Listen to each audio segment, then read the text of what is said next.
Good morning, good afternoon, good evening, whatever time of the day you are watching this broadcast.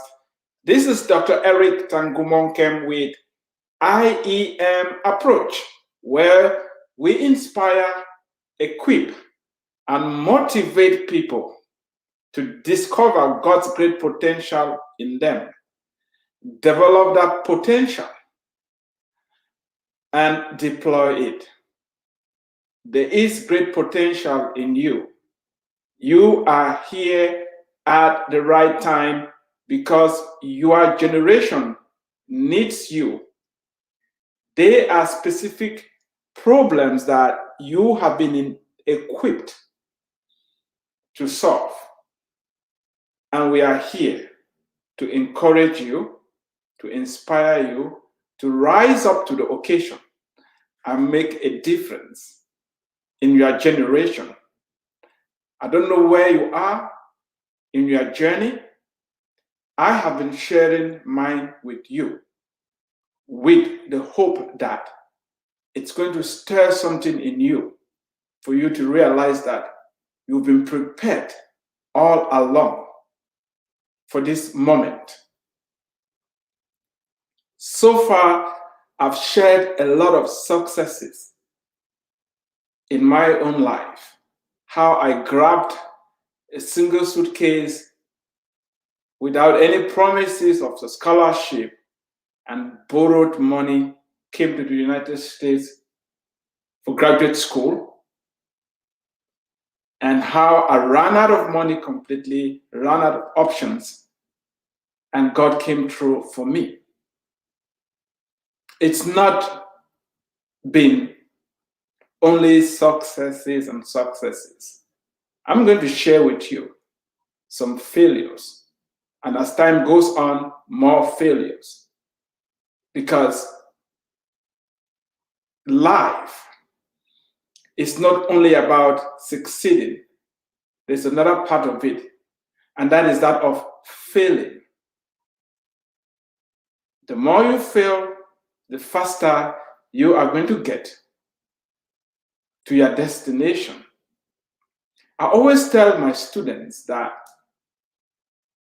school is funny. I'm a professor, and I like education. I like educating people. However, there are some aspects of school that don't align with real life. When you take an assignment in school and you fail, you are penalized for failing. They may give you not the I will give you an F if you deserve it, an A if you deserve it. So school does not reward failure. But in life, failure is rewarded for those who learn from the failure and don't give up. When I was an undergraduate student, I failed Chem 201. That is general chemistry. I failed it 4 times. I had 4 Fs. I did everything I could do. I prayed, I studied hard. Nothing was working. I kept failing and failing. 4 Fs. Fs are on my transcript. The school I went to, they did not replace the F if you validated the course. So my GPA just took a serious beating. I did not give up. Chem 201 was my nemesis. If I failed to push myself and persevered, we will not be having this conversation right now. That class was so difficult. I remember one of the sessions that we were taking the class, that one of the students Maybe she focused so intently for a long time. I don't know what was going on. Out of a sudden, she stood up and screamed, "I cannot see! I cannot see! I cannot see!" The student literally went blind for some time because of the intense pressure she was under. I tried 4 times and kept failing. And finally, I passed the 5th time with a B. Why am I sharing this story? I want you to understand something. I've been talking about my faith walk, and we're going to continue talking about it. But today, I wanted to interject something that can help you, you who is listening to me right now. I want to thank you for doing that. There's so many voices out there. You could be doing 1,000 other things. I appreciate your time. And I want to leave you with something that is going to change your life. And that is your story. The good, the bad, and the ugly that you've been through. Who are you? What have you been through? How has life treated you? How has other people treated you? Do you know your story? I mean, all aspects of your story, the good, the bad, and the ugly. Have you embraced them? I mean, every little part of who you are. Are you comfortable to look at where you've been? I'm saying this because if you don't embrace everything about you, it's going to be difficult for you to move to the next season of your life. The good news is this: everything you've been through, right up to this moment, the good, the bad, and the ugly, has been preparing you to face whatever challenge you are facing right now. You already have the tools.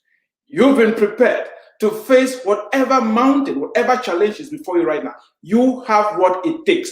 You have been prepared. Life has prepared you. The experiences you've gone through have prepared you. You can do it. However, you'll be able to do it when you sit down and take stock of where you've been, what you've been through, and what other people have done to you. If you cherry pick, you are not going to be able to keep moving forward. I want to encourage you to focus and celebrate everything that you've been through. You may think this is insane, but I think it's even more insanity for you to keep running away from who you are. There are things in your life that you have zero control over. Please, please, I'm pleading, I'm begging with you. Those things that you have zero control over, let them be. It's part of your story. They are there for a reason. They are there for a purpose. And until you embrace them, then you'll be able to excel. You'll be able to move to the next season. You were not consulted to be born at a particular time. You were not consulted about who your parents will be, the continent to be born on, and the circumstances under which you were born, the color of your skin. You were not consulted. Stop fighting it. Embrace it. Those who win, those who do well, those who excel are the people who have figured out that instead of majoring in the things they cannot change, they choose to measure on the things that are under their control.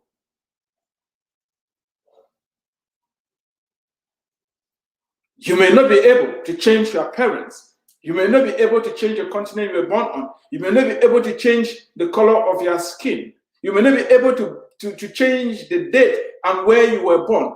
But you can change what you eat, when you eat, how you eat, what you read, who you hang around with, what you listen to, what you watch.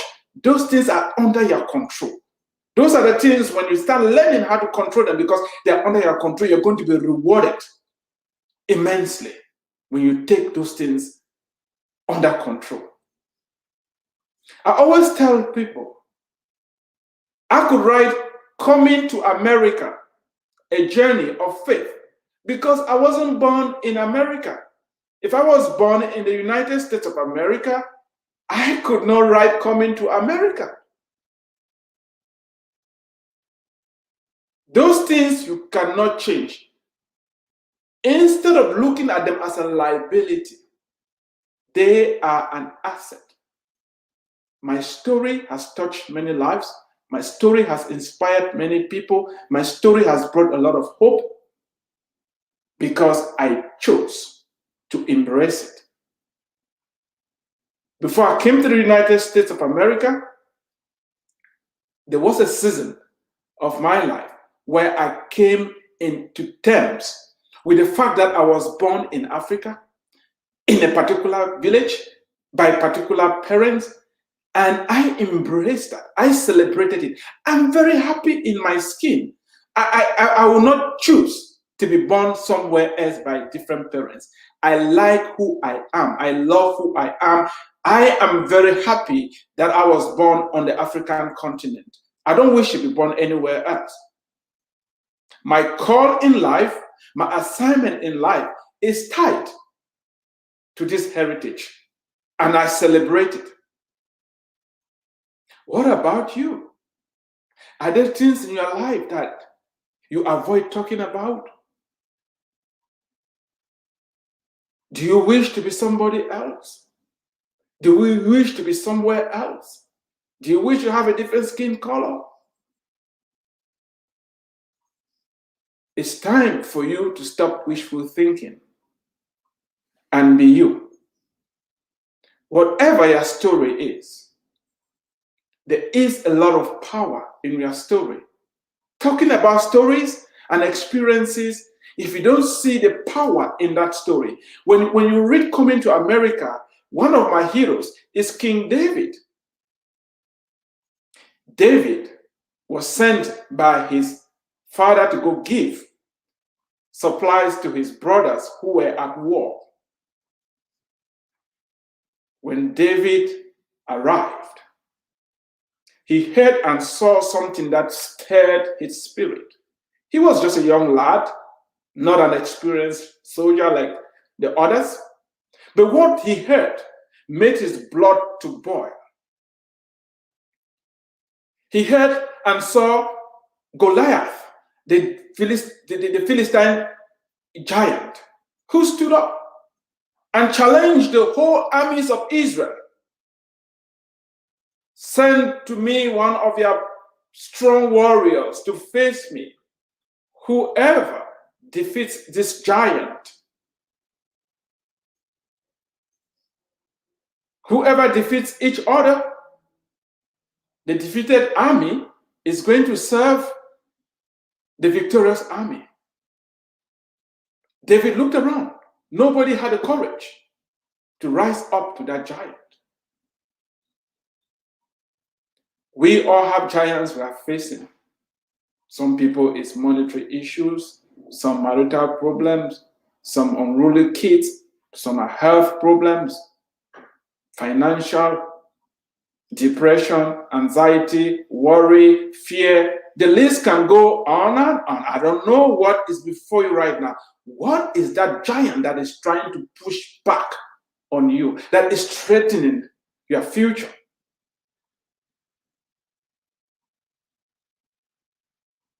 Maybe your business is going south. David asked around.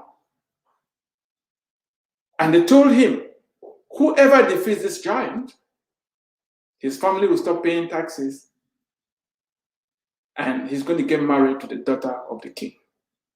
David said, yeah, what an opportunity.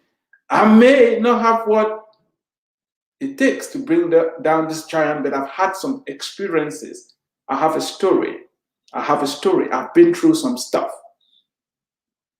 He approached the king and told the king, King Saul, I am going to attack this giant and I will bring down the giant. King Saul gave David his body armor and his sword. David put them on. He tried to walk in them. It was awkward. He was not used to that type of outfit to go into battle. You need to be you. You need to be comfortable in your own skin. You cannot win if you hate yourself. You know, the greatest commandment says that what? Love God and love your neighbor as yourself.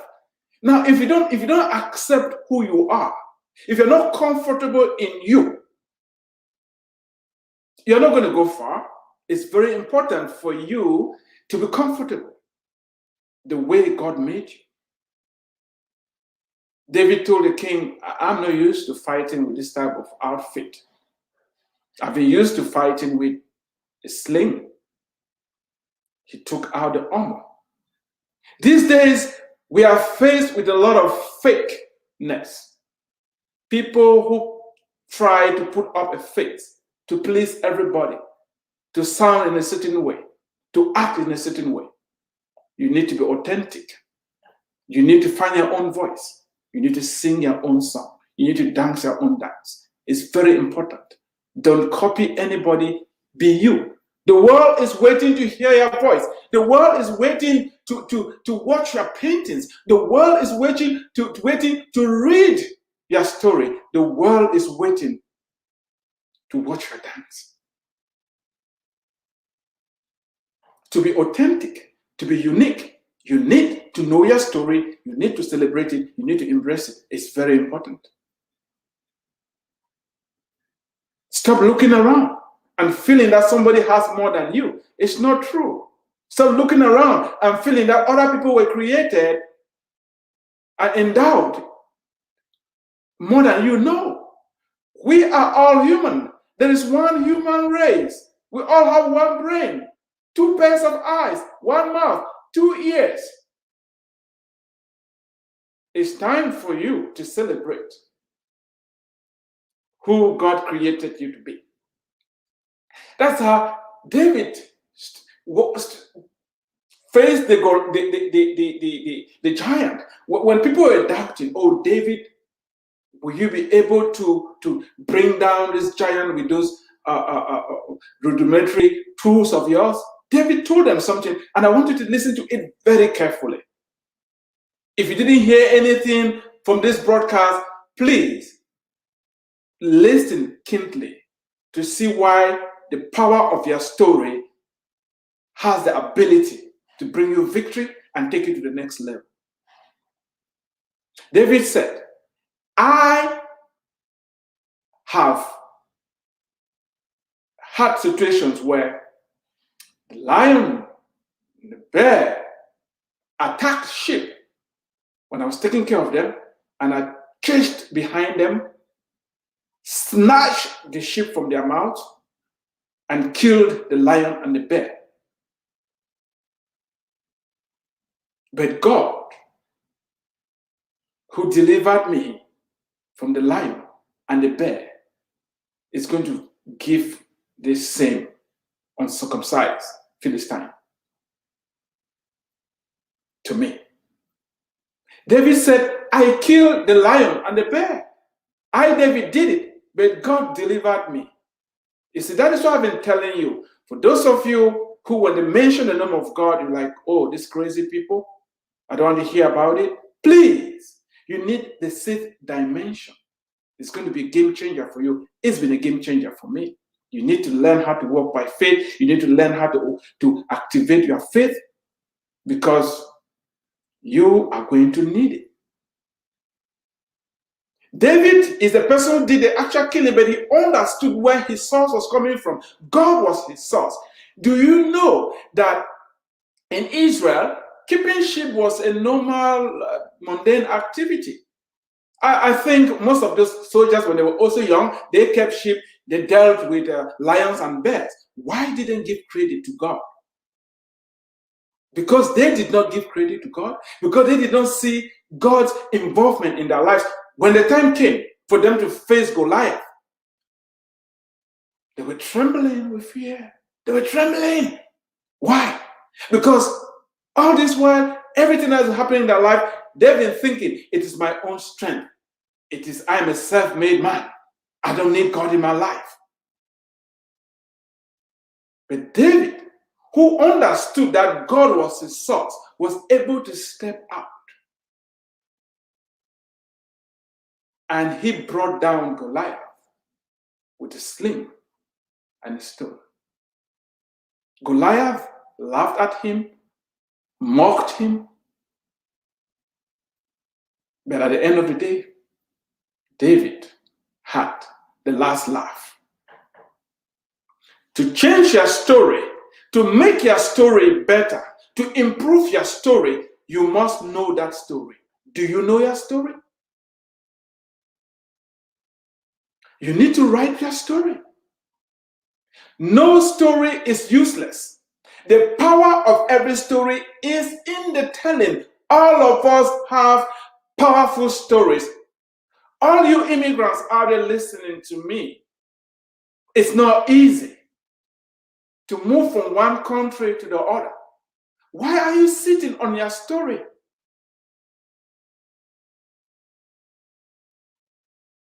Somebody called me the other day after he listened to me, and he said, I'm a French speaker. When I arrived in the United States at the airport, JFK Airport in New York, I did not know how to change my flight to the next one.